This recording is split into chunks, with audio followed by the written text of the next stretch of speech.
चुड़ैल पार्ट 1। ऊंची ऊंची पहाड़ियों और घने जंगल से घिरा हुआ भैरवगढ़ गांव काली पहाड़ी के ठीक पीछे था। काली पहाड़ी यानी मौत का घर। भैरवगढ़ गांव तक पहुंचने का रास्ता बेहद दुर्गम था। लगभग 24 घंटे घने तूफान और तेज हवाओं की वजह से वहां के वीराने माहौल की कहानियां लोगों के दिलों को दहला देती थी। ऐसे बहुत कम लोग थे जो भैरवगढ़ गांव तक जाने की हिम्मत करते थे। लोगों का कहना था कि इस गांव के आसपास बुरी आत्माओं का साया मंडराता है। गांव के रहने वाले लोगों ने वैसे तो अपनी आंखों से किसी बुरी आत्मा या साये को नहीं देखा था, लेकिन गांव का बच्चा बच्चा इस बात को महसूस कर सकता था कि गांव के ऊपर कोई तो खौफनाक साया मंडरा रहा है। और उसकी वजह ये थी कि उस गांव में जैसे ही कोई लड़का 18 साल का होता, उसके 18वें जन्मदिन की रात ठीक 12 बजे अकस्मात उसकी मौत हो जाती। हर बार ये मौतें बड़े ही रहस्यमयी ढंग से होती और इस बार सरपंच सुमेर के बेटे को 18 साल होने में अब बस 15 दिन बाकी थे। अजी सुनते हैं, हमारा बेटा भी कुछ दिन बाद 18 साल का हो जाएगा। कहीं वो डायन उसे भी खा गई तो? कैसी बातें कर रही हो? जब वो इस गांव में ही नहीं है तो कोई भी डायन या बुरा साया उसका कैसे कुछ बिगाड़ सकता है? उसे कुछ नहीं होगा।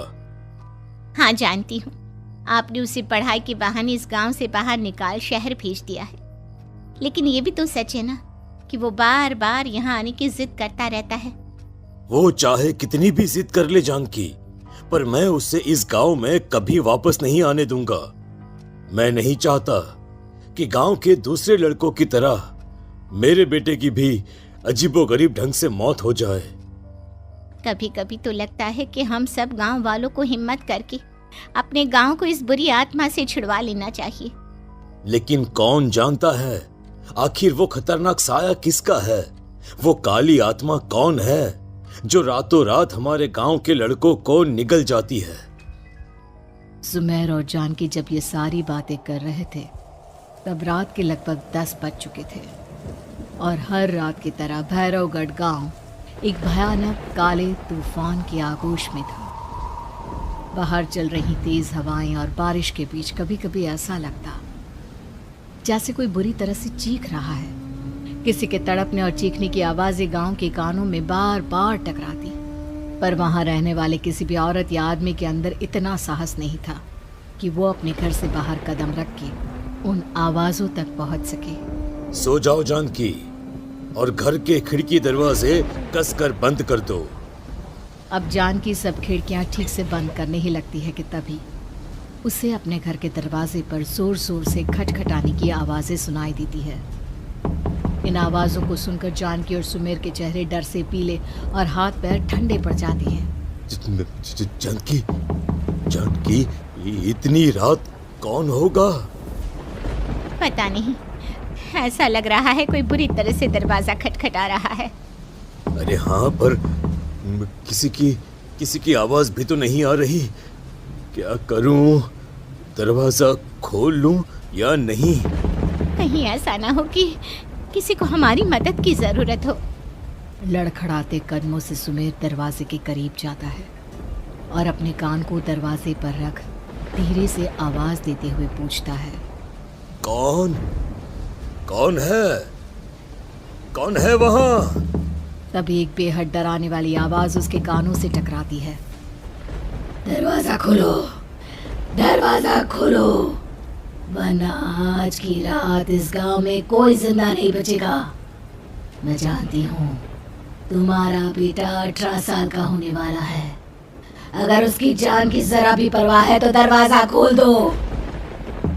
इस आवाज को सुनते ही सुमेर घबरा कर पीछे हट जाता है और जानकी को पूरी बात बताता है। कहीं वो डायन हमारे घर तक तो नहीं पहुंच गई? अब हम क्या करेंगे? मुझे दरवाजा खोलना ही होगा जानकी। मेरे पास अब कोई रास्ता नहीं है।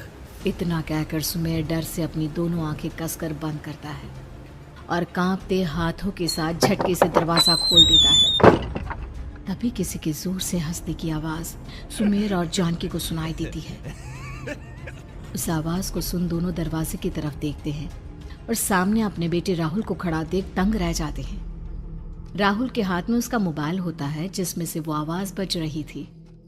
ये क्या मजाक है? और तू यहाँ, तुझे मना किया था ना गांव में आने को, समझ में नहीं आता क्या? 18 साल का होने वाला है तू। माँ, आप लोग भी पता नहीं किन अंधविश्वास भरी बातों पर भरोसा करते हैं। क्या क्या मैं अपने घर नहीं आ सकता? आप लोगों से नहीं मिल सकता? देख बेटा, हमने तुझे किसी वजह से ही इस गांव से दूर रखा था और यहां आकर तूने अच्छा नहीं किया। चल चल चल, मैं तुझे अभी के अभी वापस शहर छोड़कर आता हूं। ओफो पापा, आप बेकार की बातों से परेशान हो रहे हैं। बाहर इतना तेज अंधड़ तूफान चल रहा है, कहीं जाने की जरूरत नहीं है। मैं बस आप लोगों से मिलने आया हूं, कुछ दिन रहकर चला जाऊंगा। दिमाग खराब हो गया है इस लड़के का, नहीं जानता कि इस गांव में ये सुरक्षित नहीं है। किसने कहा था तुझे यहाँ आने को? ये आवाजें सुन, बाहर से जो आवाजें आ रही है तुझे सुनाई नहीं देती क्या?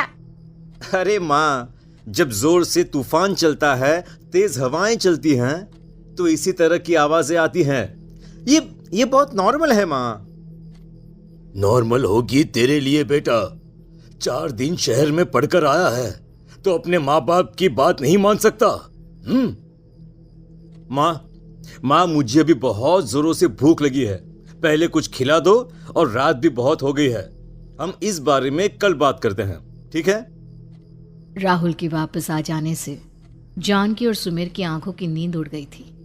खाना खाने के बाद राहुल तो अपने बिस्तर पर जाकर सो गया, लेकिन जानकी और सुमेर पूरी रात उसके कमरे के बाहर पहरेदारी करते रहे।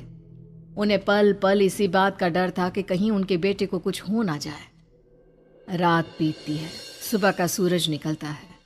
अब जैसे ही वो राहुल को नींद से जागते देखते हैं तो उन दोनों के दिल को सुकून मिलता है। अरे माँ, पापा, आप अभी तक यहीं बैठे हैं क्या? पूरी रात सोए नहीं? जिनकी जवान बेटी की जान को खतरा हो, उन माँ बाप को नींद नहीं आती बेटा। अब तो वापस शहर चला जा। देखो माँ, मैं किसी जरूरी काम से इस गांव में आया हूं, और वो काम पूरा होने के बाद मैं खुद यहां से चला जाऊंगा। काम? गांव में तेरा क्या काम है? पापा, मैं बचपन से ही इस गांव के बारे में बेहद डरावने किस्से सुनते आया हूं, इसीलिए अब मैं उन्हीं किस्सों के ऊपर डॉक्यूमेंट्री फिल्म बनाऊंगा। रिसर्च करना चाहता हूं कि आखिर सच्चाई है क्या। हे भगवान, लो जी, सुन लिया, और भेजो इसे पढ़ने के लिए शहर। मैंने आपसे पहले ही कहा था, मेरी बहन के पास दूसरे गांव भेज दो। ना ये शहर जाता और ना उल जुलूल की बात इसके दिमाग में आती। जानकी और सुमेर राहुल को समझाने की बहुत कोशिश करते हैं, पर वो किसी की बात नहीं सुनता और अपना कैमरा लेकर गांव की पास वाली काली पहाड़ी की तरफ निकल जाता है। अब राहुल जैसे ही काली पहाड़ी पर पहुंचता है, उसकी नजर पहाड़ी के ठीक बीचों बीच बनी एक पुरानी झोपड़ी पर पड़ती है। यहाँ भी कोई रहता है क्या? ये इंटरेस्टिंग होगा। राहुल की आवाज पहाड़ों से टकराकर उसके कानों में सुनाई दे रही थी। उसने चारों तरफ का नजारा देखकर वहां की तस्वीरें अपने कैमरे में उतारना शुरू कर दिया। तभी अचानक राहुल ने अपने कैमरे में खींची हुई तस्वीर को जूम करके देखा और उसमें उसे जो नजर आया वो देखकर राहुल की होश उड़ गए। क्या सचमुच उस गांव के ऊपर किसी बुरी आत्मा का साया था? क्या राहुल की जान बच पाएगी? क्या देखा था राहुल ने उस फोटो में जिसे देखकर वो दंग रह गया? इन सवालों के जवाब जानने के लिए देखिए इस कहानी का अगला भाग।